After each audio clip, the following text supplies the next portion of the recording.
आणि जयंतरावचं दुखणं दुसरं आहे की आरआरचा पोरगा आमदार झाला आणि माझा पोरगा आमदार होत नाही ह्याचं टेन्शन सगळ्यात जास्त जयंतरावला आहे.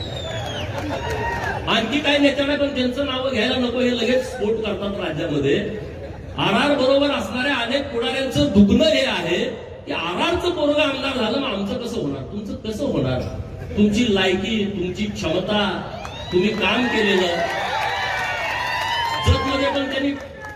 जतमध्ये पण चाचणी केली होती माझ्या अगोदर. त्यांचं जी एजन्सी ते फार हुशार माणूस आहे. एजन्सीचा रिपोर्ट आला नापास. पूर्ण काही जरी केलं तर काही होत नाही. परत त्यांनी हातकणंगले लोकसभेचा सर्वे केला, नापास.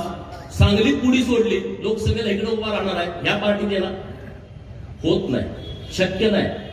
सत्ता आणि पैसा या मस्तीवरती राजकारण करायची आता वेळ गेलेली आहे, वेळ संपलेली आहे.